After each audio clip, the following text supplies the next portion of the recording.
மாரி செல்வராஜோட இயக்கத்தில் துருவ், விக்ரம், பசுபதி, லால், அமீர், அனுபமா, ரஷிஜா ஆகியோர் நடித்து வெளியான படம் தான் பைசன். இந்த படத்தில் முக்கியமாக துருவ், ரஷிஜா போன்ற சில நடிகர்களுக்கு தோளோட தோற்றத்தையே மாற்றி கருப்பாக மாற்றி படத்தை எடுத்திருப்பார் மாரி செல்வராஜ். இதை பற்றி ஒரு பேட்டியில் அவர்கிட்ட கேள்வி முன்வைக்கப்படுச்சு.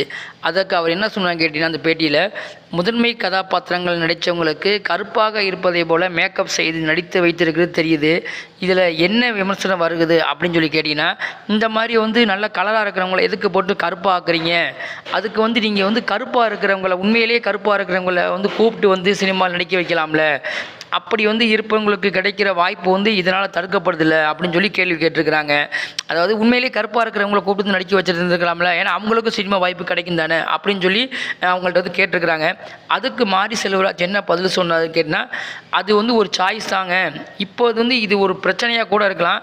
ஒரு கதாபாத்திரத்தை இப்போ ஒரு மாற்றுத்திறனாளியாக நம்ம எழுதியிருக்கிறோம் அப்படின்னா, நிஜமாகவே நம்ம அவங்கள அழைச்சிட்டு நம்ம நடிக்க வச்சோம்னா அவங்கள ரொம்ப கஷ்டப்படுத்துகிற மாதிரி இருக்கும், துன்புறுத்துகிற மாதிரி இருக்கும் இல்லையா? அந்த மாதிரி தான். அதுக்காக தான் ஒருத்தர் சிவப்பாக இருக்கிறாரு, அழகாக இருப்பாரு அப்படிங்கிறதுக்காக நாங்கள் தேர்வு செய்யறதில்ல. யாருக்கு இந்த மாதிரி ரிஸ்க் எடுத்து நல்லா நடிக்கிறதுக்கு ஆர்வம் இருக்குதோ, யார் தன்னை அர்ப்பணிக்கிறதுக்கு தயாராக இருக்கிறாங்களோ, இந்த கதைக்காக எதையும் செய்யக்கூடிய அளவுக்கு தன்னை வருத்தி அவங்க நடிக்க வைக்கிறதுக்கு தயாராக இருக்கிறவங்கள மட்டும்தான் பார்த்து நாங்கள் தேர்வு செய்கிறோமே தவிர, அவங்க கருப்பாக இருக்கிறாங்க, கலராக இருக்கிறாங்க அப்படின்னு நாங்கள் பார்க்கவே கிடையாது.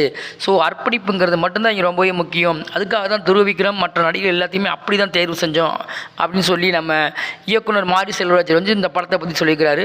உங்களுக்கே தெரியும், இந்த படம் இப்போ மேலும் போக போக நல்ல ஒரு ரீச் ஆகி நல்ல ஒரு விமர்சனத்தையும் நல்ல ஒரு வசதியும் கூச்சிக்கு இருக்குது. இந்த படத்தை நீங்கள் பார்த்துருந்தீங்க, அந்த படத்தை பற்றின கமெண்ட்டை சொல்லுங்கள். மேலும் இது போன்ற சினிமா தகவலுக்கு சகானா சூர்யா சேனலை சப்ஸ்கிரைப் செய்யவும்.